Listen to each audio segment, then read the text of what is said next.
So the other day I was riding my bike and I noticed that something was a little bit weird.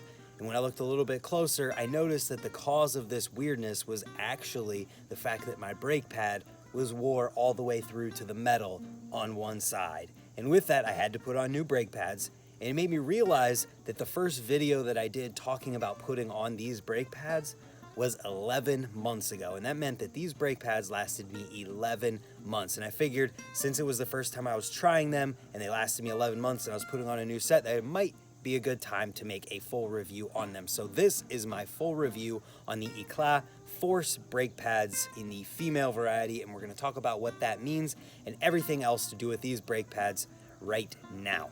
So let's start here by taking a look at the pads that I took off of my bike.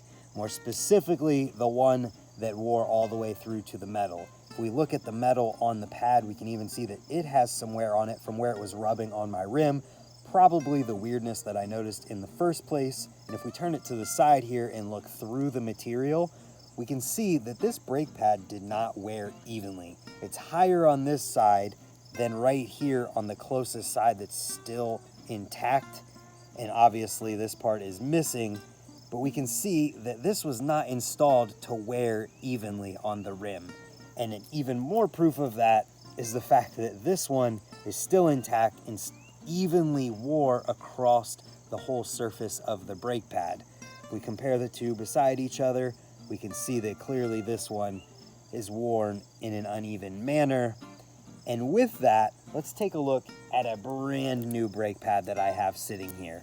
If we compare it to the one that is still intact, we can see that these brake pads come with a ton of material on them. That is one huge thing that I wanted to hit on in this review. I mean, look at this.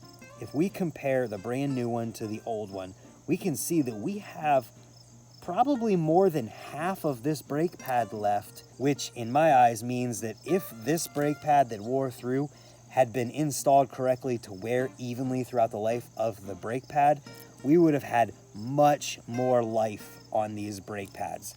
And this right here is 11 months of use. I can't remember how much use and how much life I was getting out of the Odyssey clear brake pads, but I don't think it was 11 months with it to get to only halfway before I had to replace them.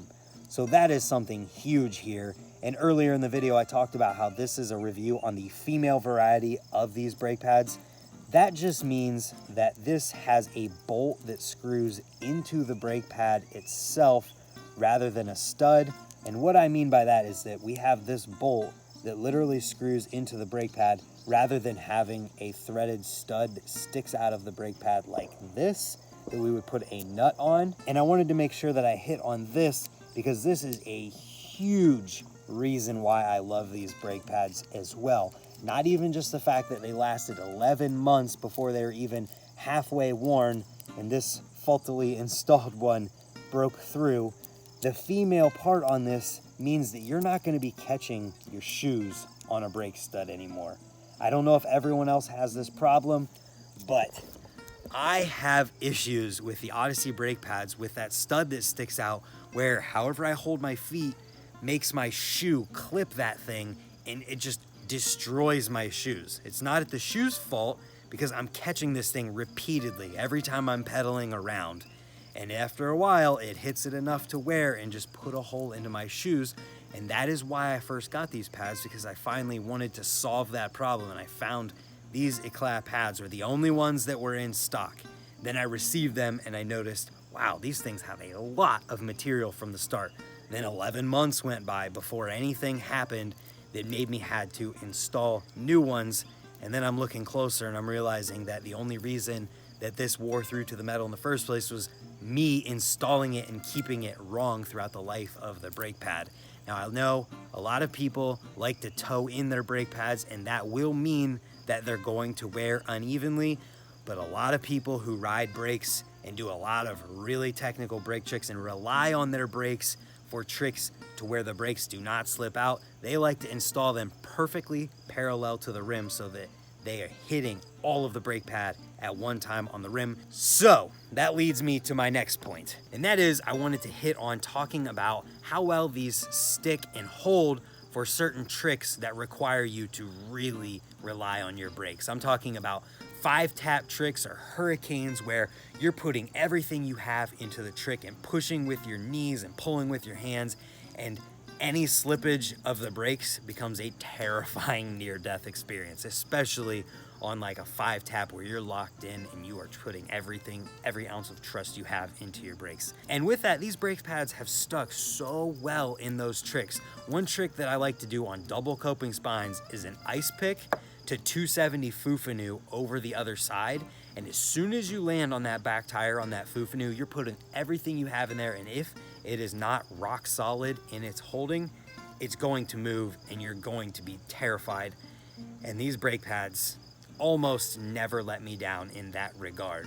Now, there are certain situations where sometimes you go from the trails to the skate park and you've got a dusty rim. You can't fault the brake pads if they're moving because you've got dust on your rim from the trails, and any brake rider out there knows you need to keep your pads and your rim clean for them to work as good as they possibly can. So in those situations, yes, I have had some slippage, but under ideal circumstances where you clean your rim and you keep your pads clean, these things are rock solid. One aspect I feel that some of you out there searching for a brake pad review might care about is how much these squeak on your rim. When it comes to clear brake pads, you're going to have some squeaking. These are no exception. They are loud, they do squeak, and I feel that most clear brake pads do. I have heard stories about people out there who have certain brake pads that don't squeak and they don't like that squeaky noise. Well, if you hate squeaking on your bike and you don't want squeaky brakes, these brake pads might not be for you. But I feel like a lot of brake riders out there also know that the squeakiness comes with the territory whenever you have brakes. So this is something that I felt like I should just shortly cover because it is very common with clear brake pads and it does exist with these ones. So we've talked about longevity and durability. These brake pads lasted me almost a year now before something that was my fault caused me to have to replace them. And with that, let's move on and talk about price. I've got the packaging right here. I just opened up these new ones. These brake pads, if you walked into the bike shop that I ride for and bought them brand new right now, will cost $12.99. We have a visitor to this review. This is what happens when you live in Ohio, in a small town. You've got random people who drive their ultralight over your house. So anyways, before we run out of daylight here, and now that that thing's gone, let's continue. The price of these brake pads is totally within reason and in range of other comparable brake pads. So let's combine that with the longevity and durability that we talked about, as well as the fact that these brake pads hold and stick when you need them to.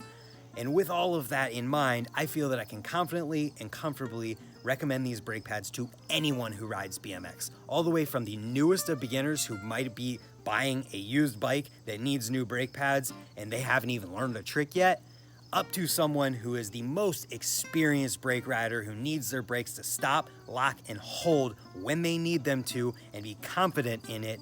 I feel I could recommend it to anyone within that spectrum, anywhere between there, or even on the more extreme ends of what I talked about. These things have worked fantastically for me over the last 11 months and completely resolved the issue that I was having, where the stud that sticks out of the other brake pads that I've used was putting holes in my shoe like I talked about earlier. They've stuck and held when I've needed them to. Like I said, I feel like this specific set of brake pads would have lasted me longer had I not had the other one installed incorrectly and kept it that way. And with all of that being said, I feel I can recommend these brake pads to anyone, and there's not really much else to say about it. Yes, they're squeaky, but man, they hold when you need them to, and they last a long time. There's a lot of material there to go through that's going to last you a long time, and it's lasted me longer than other brake pads that I have used, so my full confidence goes into the Eclat force brake pads, and they do sell these in the other variety. There's the female and the studded version, so you can get either of them. They're $12.99 at the bike shop that I ride for, which leads me to believe that they're going to be $12.99 just about anywhere. And with that being said, if you guys pick these up or if you've used these, let me know in the comments down below. I'm curious to hear your experience with them. What brake pads do you guys ride with? And if you're considering picking these up because of this review, hopefully this helped you enough to make an informed decision. I want to thank you guys for watching. Hit the subscribe button while you're letting me know which brake pads you use, if you use any of them. And if you're a brakeless rider who made it this far into a brake pad review, you're a champ. Let me know in the comments down below. Thank you guys for watching, and hopefully we'll see you tomorrow for another one. Goodbye.